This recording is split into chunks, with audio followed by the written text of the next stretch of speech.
Next, from St. Louis, we talk one-on-one with Martin Duggan, longtime editorial page editor with the St. Louis Globe-Democrat. After more than 100 years in operation, the Globe-Democrat went out of business shortly after Mr. Dugan left the paper in the mid-1980s. We hear his recollections of some of the major issues and political careers he covered since joining the paper in 1940. We also hear his thoughts on today's style of journalism. This runs about 55 minutes. Martin Duggan, thank you for joining us on the All Night Channel. Good to be with you, Terry.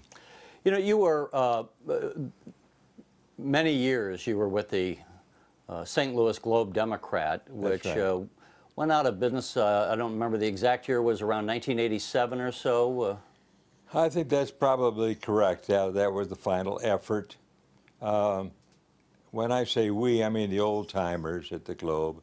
Left in 1984 when it was sold initially to someone, and it was resold, and it lasted at about the time that you mentioned. People who maybe are not old enough to even remember the Globe-Democrat will know you from being on a PBS show in St. Louis known as Donnybrook that you did for quite a number of years. How many years was that?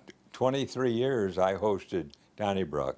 Started in 1987 and it went until 2009. Had a lot of fun. But you know, the reason we wanted to talk to you is you're what, 91 years old now? I am. And you've had such a long and fascinating career in journalism and had the ability to cover many of the major issues throughout the 20th century and meet some of the leading politicians of the day. So we thought that would be interesting to revisit some of those stories. So let's go back. First of all, how did you just get your start in journalism? When did you decide you wanted to have journalism as a career? Well, I think as far back as 8th grade, I decided I'd like to be a newspaper man, and I don't know what prompted that. Maybe from seeing some of the old movies with guys wearing fedora and hollering, "Stop the presses." All the things that don't really happen in the newspaper world. But so when I went to high school, you know, I applied to be on the school paper, which I was invited, ultimately became the editor my senior year. Same thing in college, similar experience.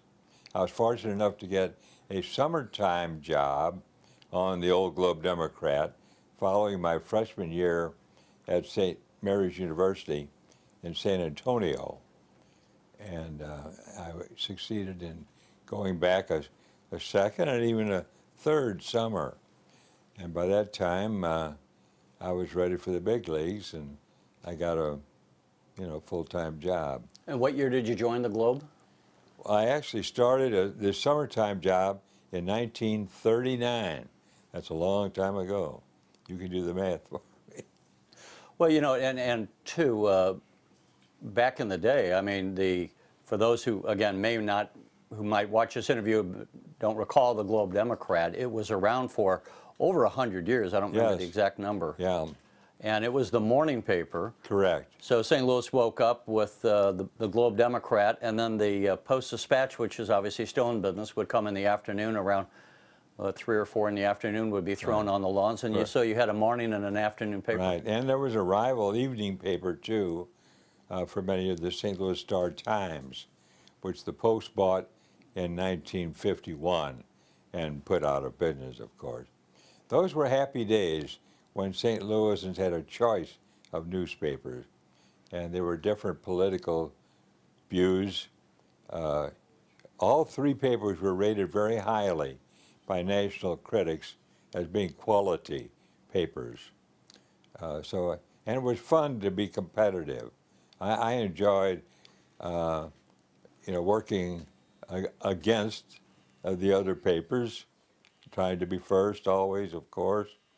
And but we had a camaraderie nonetheless. We had a respect for one another.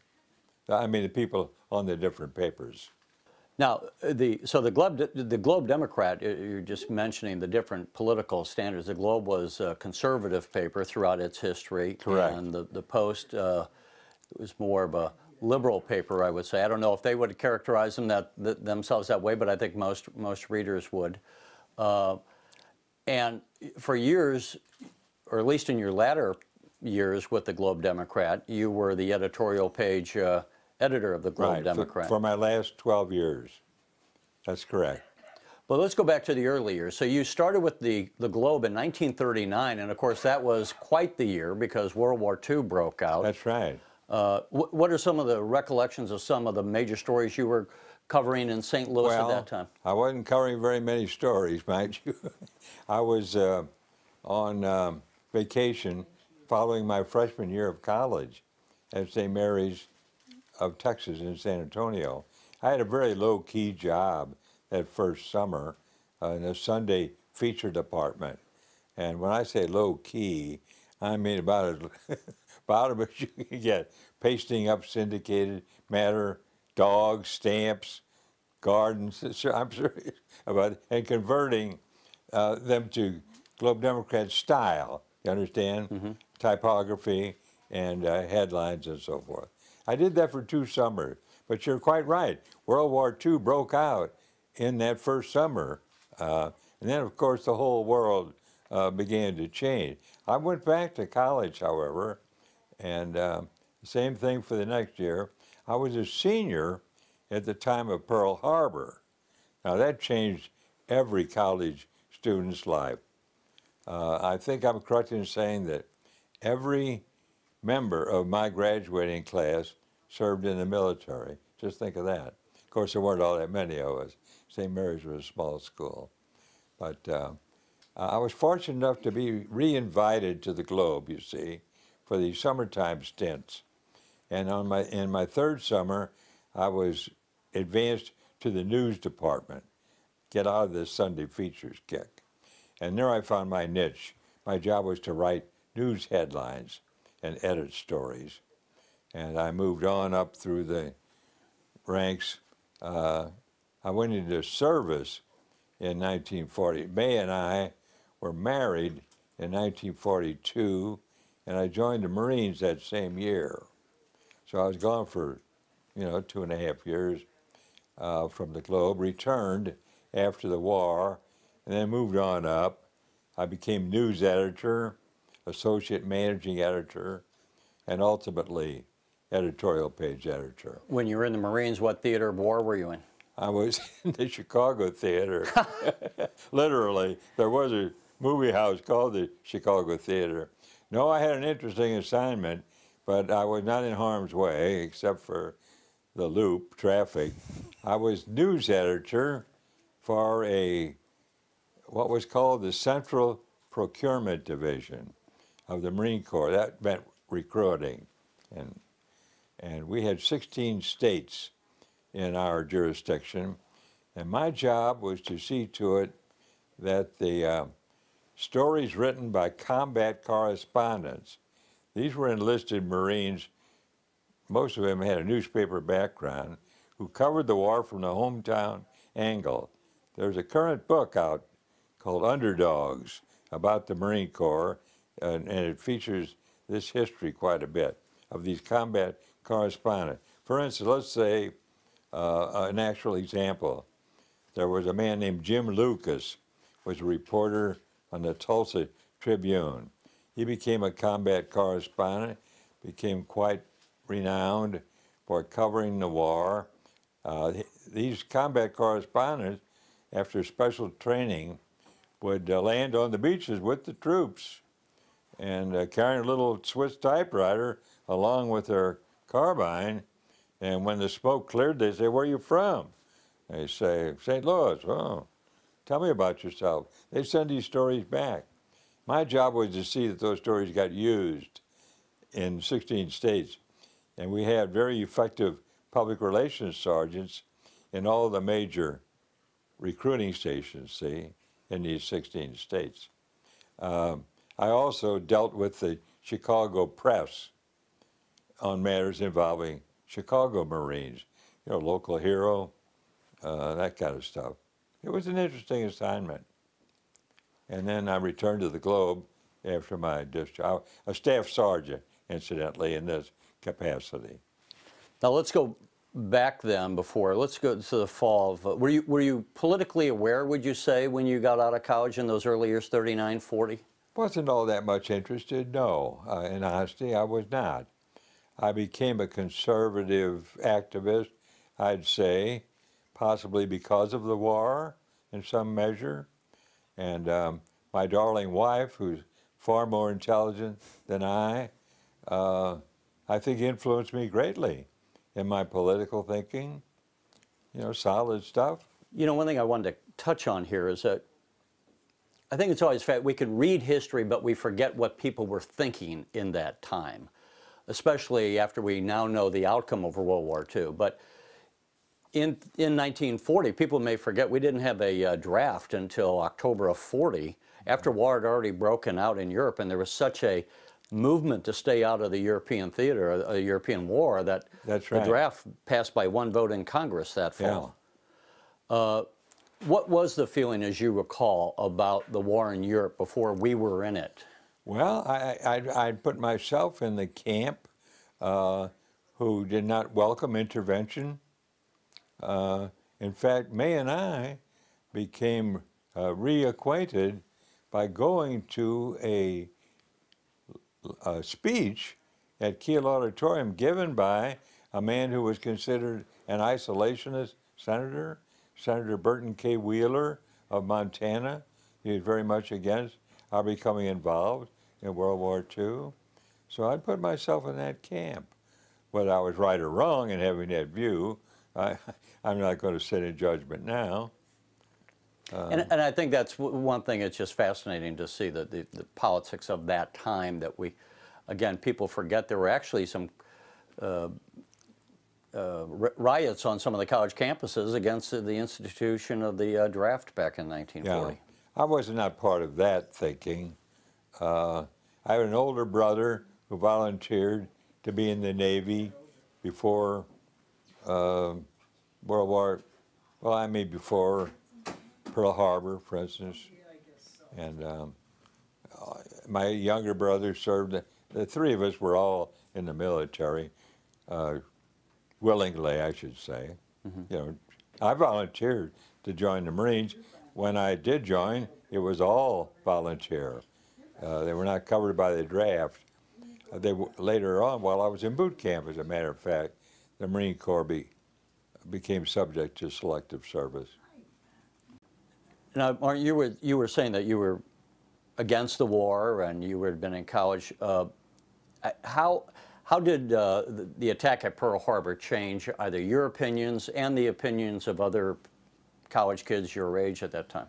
I think there was an instant surge of patriotism, and I know it to be fact because a number of my buddies and I went down to the recruiting stations the very next day, San Antonio, Texas, tried to enlist in the Navy, rather rashly, I'd say, because I was a senior, going to be graduating the following spring, and I was turned down because my eyes didn't meet their requirements. That turned out to be a stroke of good fortune, but once we were involved in the war, I think that everybody realized that we were going to serve, and we didn't. And I think it was a general consensus, wanted to do what was expected of us. And many my age volunteered for the armed services.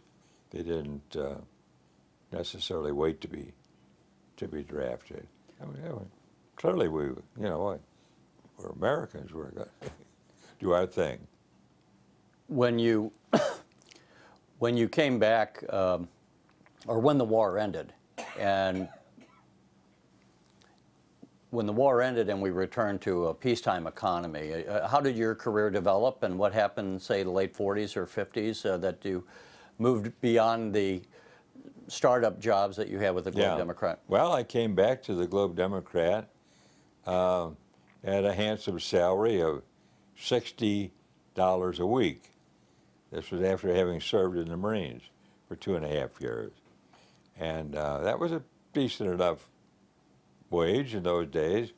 I quickly went up to 65 and on up and so on and so forth. In those days, the newspaper guild, which was the union that embraced all non-mechanical employees, had as a goal $100 a week, you know, as a salary for fully experienced newspaper people. That was considered a sizable amount of money, $100 a week. Took me a while to get there, but I loved being a newspaper man, and I never aspired to be the editorial page editor. I was always on the news side, but when the opportunity came along, and because of the death of my predecessor, and I was selected to be the editor, I was greatly pleased, you know, and honored and all that good stuff. And it was a prestige job, more so in some people's minds than being on the news side, because I had an identity, and I was recognized as the spokesman for the paper, shaped the editorial policy, subject to the publisher's approval, of course.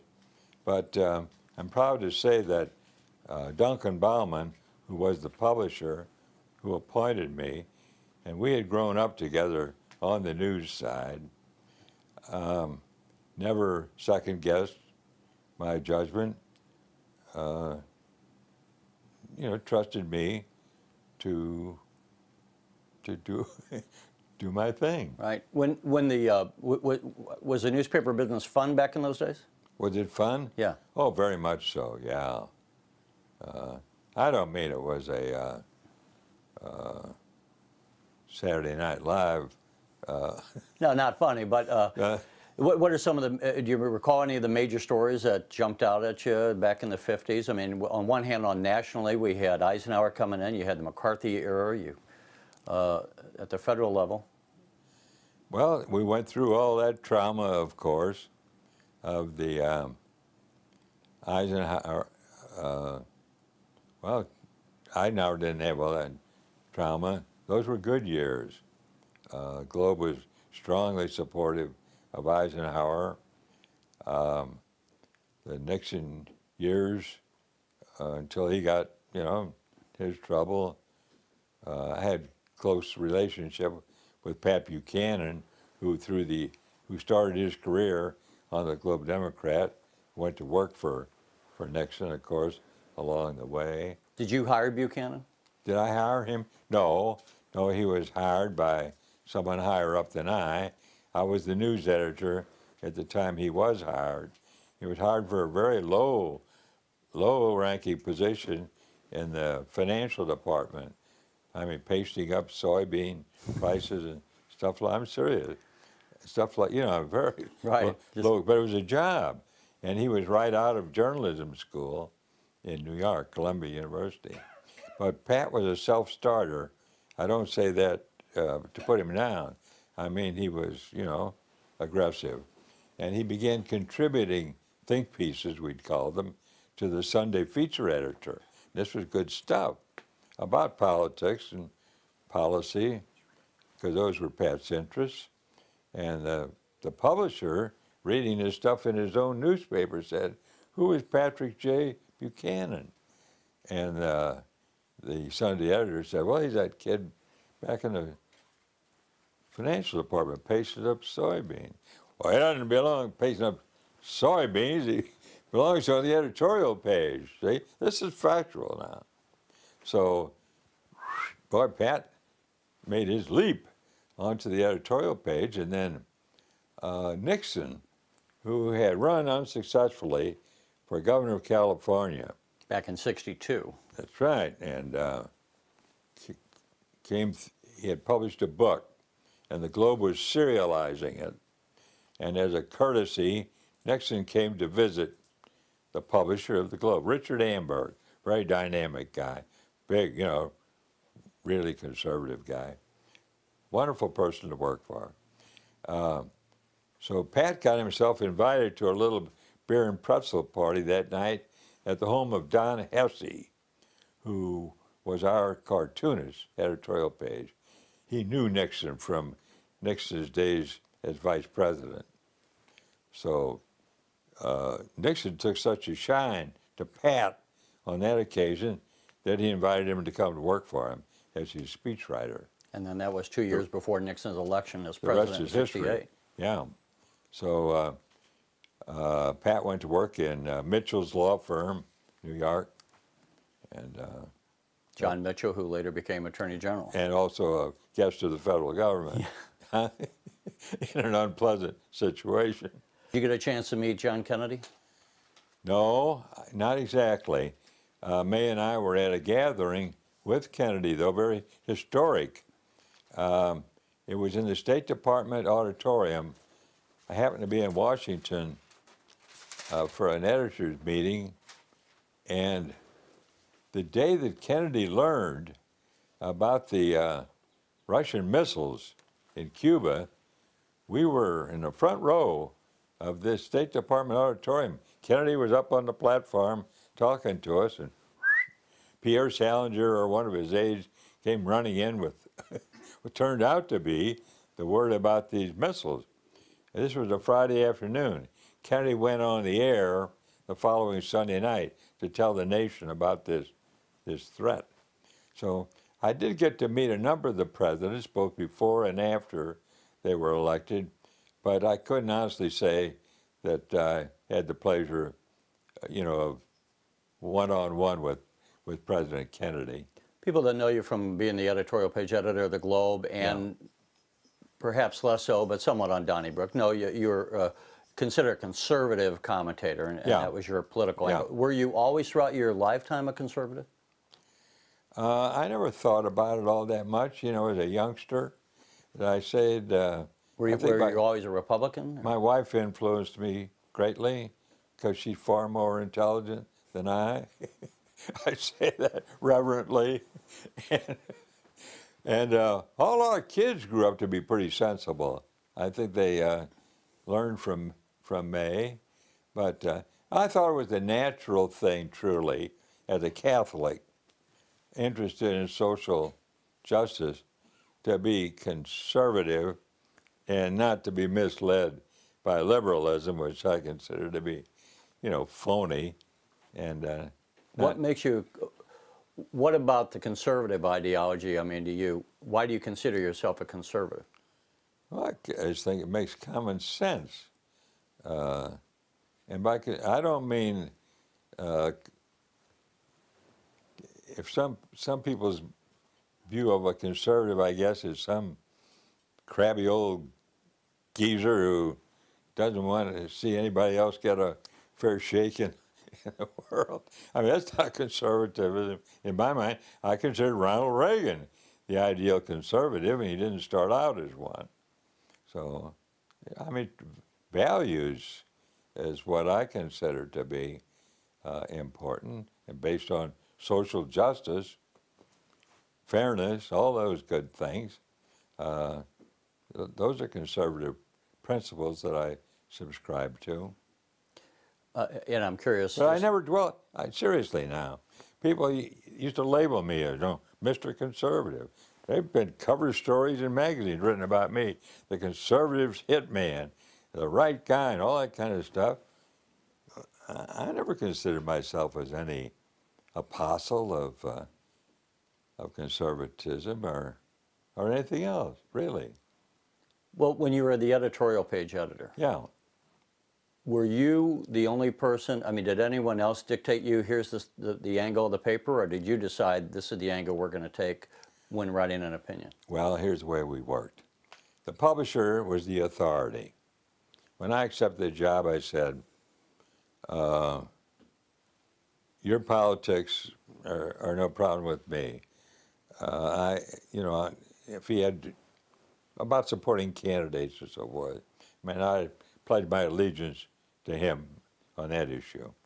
But on moral, and I remember the conversation. I said, if we're talking about a morally indifferent issue, meaning, it's really not a moral issue, right? Like whether or not we're going to spend money paving Grand Avenue. That's not a moral issue, correct? I mean, if he was farting out with a guy, I'd be willing to go his way. Right. But, see, I'm a big pro-life guy, and abortion was very much in the public consciousness at that time, more so than now, perhaps. I said, I'm strongly pro-life. I said, I could not write a pro-abortion editorial or be part of an editorial page that was pro-abortion. No problem. I mean, he was on my side. His predecessor was very much the opposite camp, and I could never have held that position under him. This shows how God's plan worked, if I can put it in those ways. And so his predecessor, who's that, Amberg? Or? That's correct, yeah. And he was what? He was pro-life or pro-choice? Respectfully, and I bear him no ill will, Amberg very much Planned Parenthood, capital P in both cases. Believe me, he was Mr. Planned Parenthood. So you can imagine I could never have been editorial page editor under him. I'm getting a little strayed from your question. The way we operate was, my job was to get the editorial page out every day, decide what went on it, what didn't get on it. I had 3 guys working for me, all capable veteran newspaper men, good writers in most cases. And we would meet each day, and I would in turn give them the opportunity to say, what did you have in mind for today? They were going to suggest to me something that deserved being written about, okay? You with me? And go to the next guy, and then the following day, give somebody else the first whack. And in the course of this conversation, I'd either say, good, go ahead with that. Or I'd say, don't think so. Or I would say, good thought, but I'm going to take care of that myself, meaning I would do the writing. Okay. Now, the publisher did not take part in this meeting, nobody else from this staff, just the 4 of us. But on an ordinary day's good luck, and I would make copies of what was written available for the publisher to look at in advance at his convenience, and more often than not, there was no negative reaction. So it was a position of trust. And of course, on issues, by this time I'd grown up enough to know a little bit about what conservative and liberal stuff, was all about. And we were always followers of William Buckley. By we, I mean May and I. And we got to know him personally, incidentally. And so, and supporting, I'll give you another. When it came to supporting political candidates, the publisher and the political editor, Jack Flack, and I would meet, and we would go over the candidates and make a determination. And the publisher relied on Jack's evaluation of a lot of the guys whom he knew personally. I'm talking about the lower rung. Let me ask you were considered a Republican paper. Yeah. The Post was considered a Democrat paper. Yeah. Would you always pick Republicans? Did you go in and say, we're going to blindly stamp the Republicans? No, I'm glad you asked that, because we endorsed a great many Democrats because they deserved our endorsement. And the Republicans who would oppose them in many cases were non-entities, not particularly worthy of holding the office. I'm talking now, for instance, the state legislature, right, Congress. For instance, we were very close to the late Congressman Bob Young, Democrat. We endorsed him regularly. Kind of a North County airport area. Big pro-life guy. We endorsed him regularly. We endorsed Tom Eagleton when he ran for Senate in 68. circuit attorney and lieutenant governor or attorney general. I don't recall. See, I was not the editor. I was not the editor in those days. When I say we, I mean the paper. But we endorsed a good many. We endorsed Symington, I think,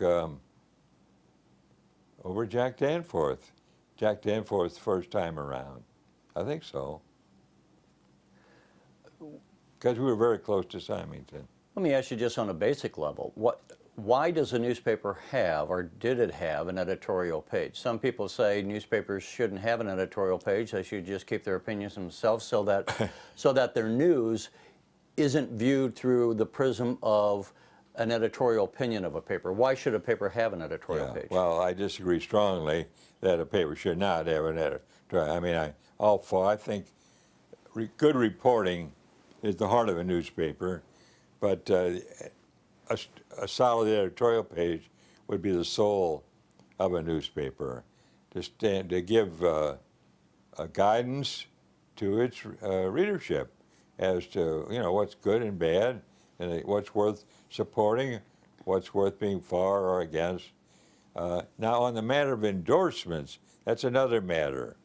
After having spent my life, good part of it, endorsing political candidates, I'm not too sure that a newspaper should endorse political candidates. I'm willing to, reconsider that, because I think it gives the reader reason to believe, well, this paper is changes, slanted, and can't be fair.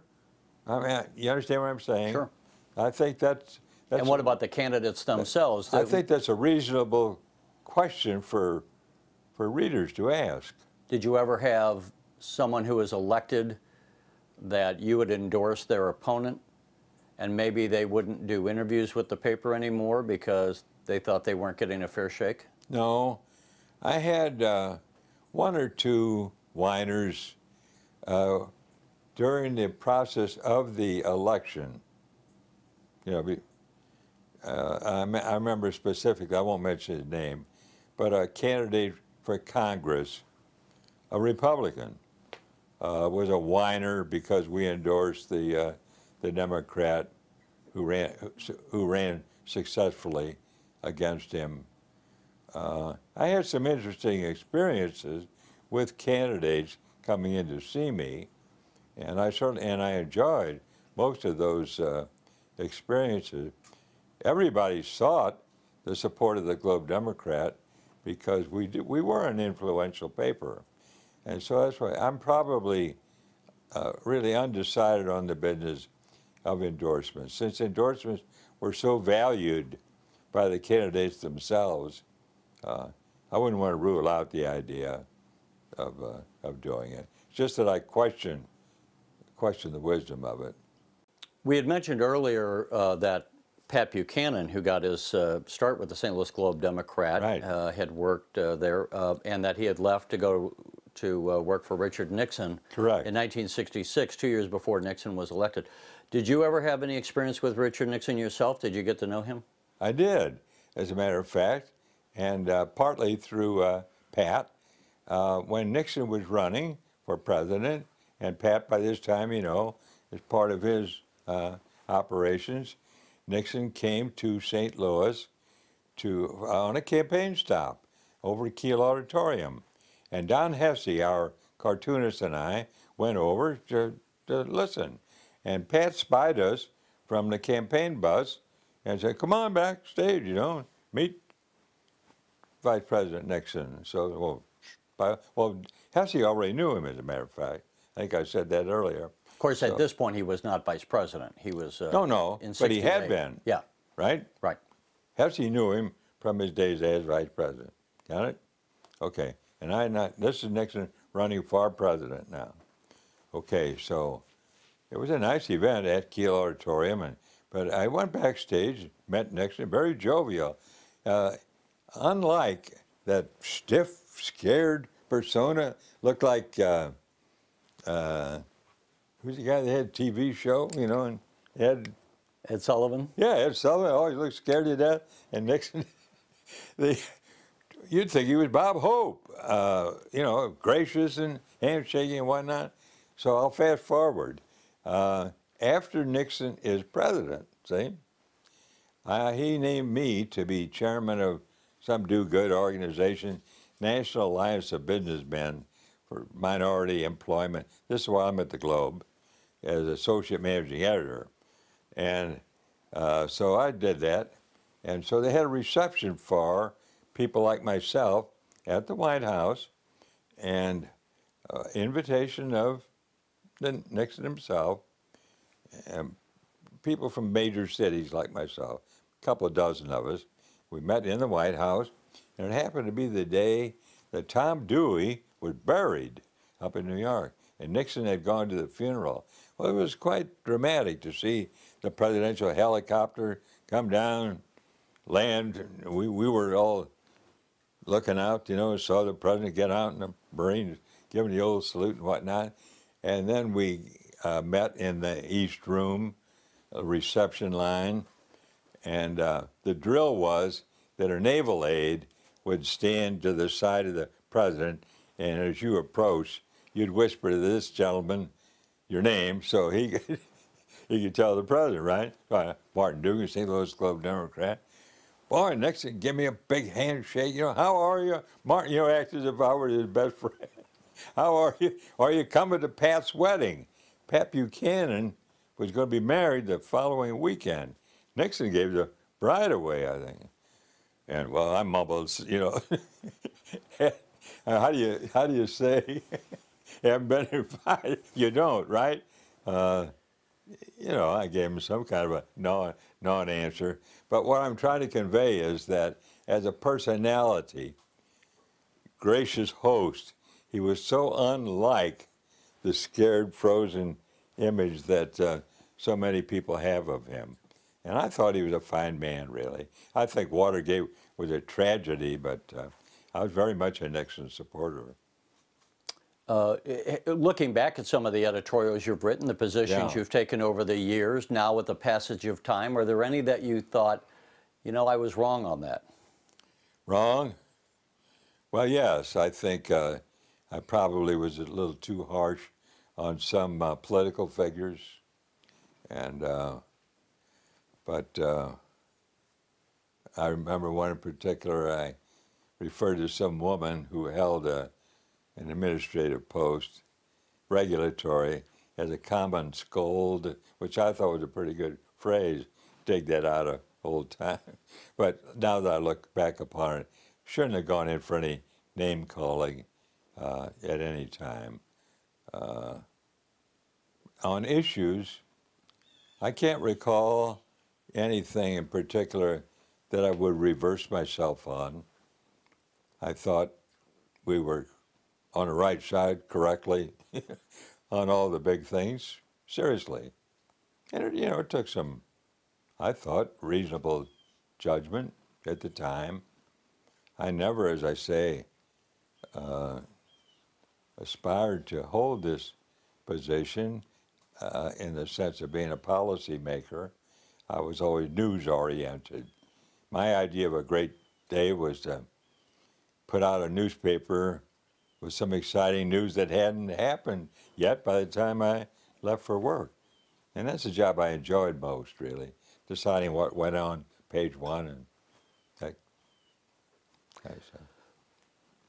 When you, going back on the editorial page, when you came out with the editorials, how much reporting went into the editorials? I mean, was it, did the facts dictate the editorial, or did the editorial dictate the selection of facts?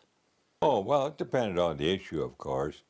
I mean, if it was an action in Congress, for instance, you know, you could pretty clearly decide whether you were for or against it. That didn't require much extra effort. But on local issues, for instance, it depended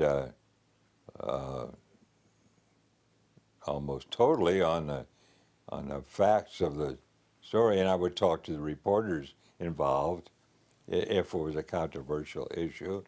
If we were investigating somebody, for instance, you know, wanted to be fair and make a correct judgment. So, Let me go over, if I might, I'm going to jump to some of the personalities that you've had the opportunity to meet over the years. Yeah. Let me start, since we're with the Illinois channel, and some of the Illinois personalities. Yes.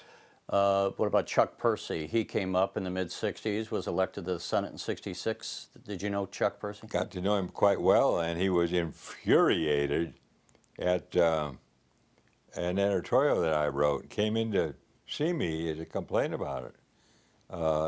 We had a friendly relationship, but on this particular issue, he was particularly ticked off. And I remember a cartoon accompanying it. It had to do with his position on Israel, and he was not in favor of supporting Israel by equipping them with these AWACS, if I'm recalling this correctly now. Was that back under Reagan's first year or so in office? Well, you got to give me a break on this now. My memory is not, infallible, but I remember the episode. Don Hesse drew a cartoon accompanying this editorial. The caption was, "The Senator from Arabia," and it showed Percy on a flying carpet. And because of his position, which was opposed to Israel's wishes, we were always strongly pro-Israel, historically, and or at least against, the Muslims. So Percy did not take kindly to that, and but that didn't destroy our friendship. His brother and I had a fairly close friend, Howard Percy, here in St. Louis, knew each other quite well. What about others? Jim Thompson, who we often refer to an Illinois governor for life. Knew Thompson very well, and had some good times with him. In fact, one time he was in St. Louis to make a talk, and he had some time to kill, and I was host, but at the publisher's request, I was hosting Thompson to lunch at a place called the Racket Club, and at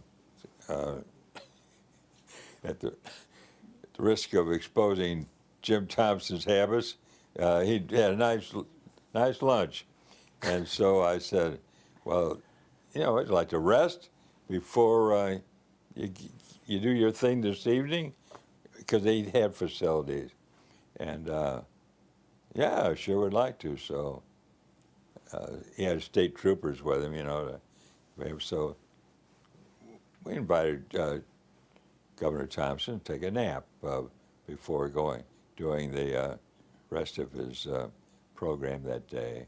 I liked him a whole lot. We had, serious dealings with him too, on appointments, I guess, or pardons or whatever. I can't recall in any detail. What about Alan Dixon? Did you deal with the... Very good relationship with Alan Dixon. I remember Alan coming in one day, and the publisher was away, and I was entered. Our offices adjoined one another, see? So I said, well, make yourself comfortable in here, Alan. I didn't expect him to take over the publisher's desk, however, and use a telephone, which he did, but very likable guy. Who are the politicians you dealt with? Would you rate among the best? Well, Reagan, number one. Nobody else in his class. And how did you know Reagan? Well, we were very fortunate. When Reagan was around, scouring the country, testing the waters and all that good stuff, this was after he'd completed his terms of governor of California, but he was prospecting the presidential possibilities. He came to St. Louis for a talk at the arena, matter of fact.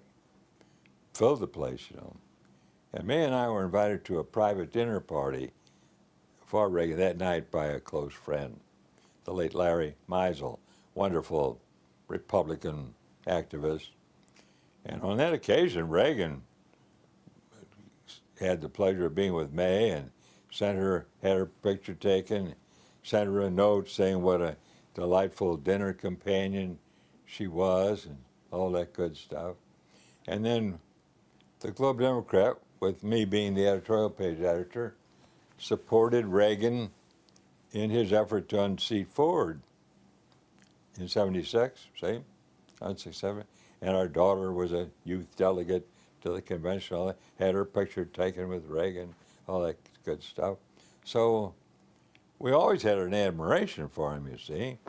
And then after he was elected to his second term, he appointed May and me to some chairmanships, whatnot. So. And what was he like on an I individual? don't mean to say now that we were on a first-name basis, you understand, but we had a very cordial, warm relationship.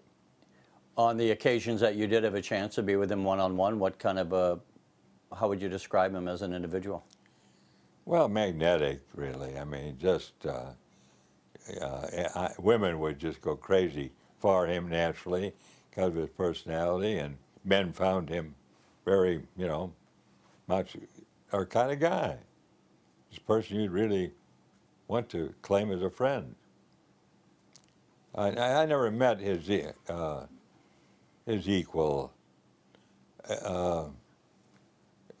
except, I mean, if you're talking about a magnetic personality, not alike in many ways, but Fulton Sheen, you know, I mean, a personality that just captures you. Cardinal Dolan, who is a personal friend.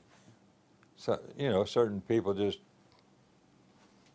have it indescribably, more so than others.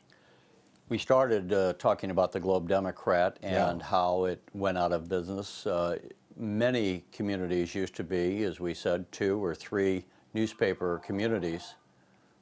And St. Louis was, few cities are now. Many cities, even where they have 2 papers, as in Chicago, both the Sun-Times and Tribune have gone into bankruptcy. Yeah. What are your thoughts of just the current media and what's happening relative to the rise of the internet, the decline of what we used to call the old traditional media? Yeah, pretty sad, really. I mean, the decline of newspapers is one of the saddest chapters in history. Interestingly, there was a book written many years ago called Disappearing Daily. This was long before papers began to disappear at the rate they are now. And the writer was Oswald Garrison Viard. He was the editor of The Nation, a left-wing magazine, liberal, I should say. And he complimented the St. Louis newspapers as being quality. That was back in the days of the Globe, Post-Dispatch, and the Star-Times. But I think the Post-Dispatch, which I made my living competing against, once was a truly fine newspaper. I disagreed with their editorial policy, but couldn't quarrel with their coverage of the news. Excellent newspaper. Today is, you know, rather, I want to be as polite as I can. I'd say pathetic, as opposed to what it once was. Chicago Tribune, I'd say the same thing about.